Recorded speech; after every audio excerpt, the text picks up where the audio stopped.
اے محمد آپ اس شخص کو جہنم سے باہر نکالیں۔ ارکان اسلام میں وہ ساری چیزیں آتی ہیں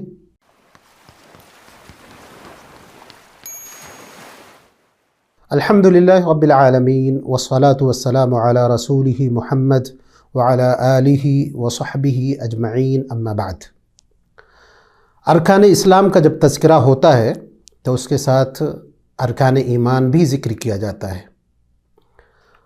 اور جب ارکان ایمان یا ارکان اسلام کہا جاتا ہے تو جو ظاہری طور پر ہمیں نظر آتی ہیں، اور ارکان ایمان میں وہ ساری چیزیں آتی ہیں جو ہمیں نظر نہیں آتی، جن کا تعلق ایمانیات سے ہوتا ہے۔ ارکان ایمان میں سب سے پہلی چیز ایمان کا مطلب کیا ہے؟ ایمان کا لغوی معنی ہے تصدیق جازم، دل میں پختہ عقیدہ رکھنا،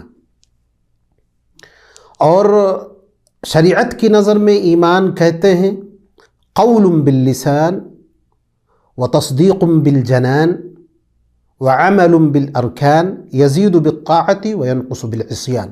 بہت معروف تعریف ہے یہ کہ زبان سے شہادتین کہنا اور اسی طرح دل میں ایمان رکھنا، اس کے ارکان پر یا اس کے جو 6 ارکان ہیں ان ساری چیزوں پر دل میں اعتقاد رکھنا، ایمان رکھنا، وعمل بالارکان، اور اسی طرح اعضاء و جوارح کے ذریعے عبادت کرنا۔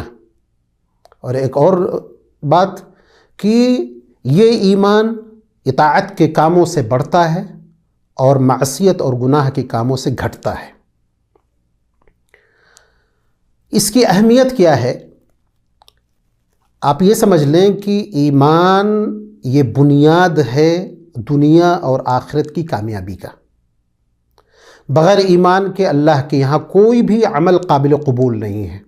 قرآن کریم میں ہے من عمل صالحا من ذکر او انثى وهو مؤمن، جو عمل صالح کرے گا چاہے وہ عورت ہو یا مرد، بشرط یہ کہ وہ مومن ہو، فلنحینہ حیاتا طیبہ، تو ہم اس کو اچھی زندگی دیں گے۔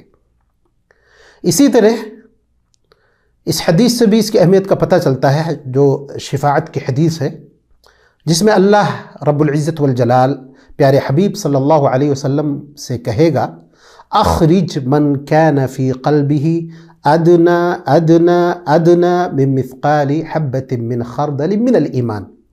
اے محمد آپ اس شخص کو جہنم سے باہر نکالیں جس کے دل میں رائی کے دانے سے بھی کمتر اس سے بھی کمتر ایمان ہو۔ تو اس سے یہ پتہ چلتا ہے کہ اگر ایمان کی ادنا سی بھی چنگاری دل میں ہے تو آخرت میں نجات کا ذریعہ بنے گی۔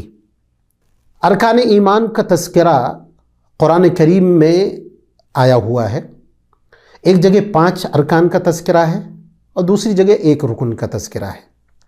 وَلَكِنَّ الْبِرَّ مَنْ آمَنَ بِاللَّهِ وَالْيَوْمِ الْآخِرِ وَالْمَلَائِكَةِ وَالْكِتَابِ وَالنَّبِيِّينَ۔ یہ 5 چیزوں کا تذکرہ اس آیت میں موجود ہے، 5 ارکان کا۔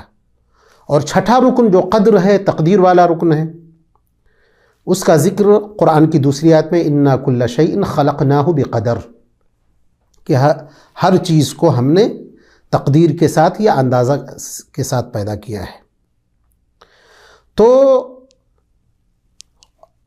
یہ 6 ارکان، اس کا تذکرہ حدیث میں بھی ملتا ہے، اور مشہور روایت ہے جس کو حدیث جبریل کے نام سے جانا جاتا ہے، بڑی مشہور روایت ہے۔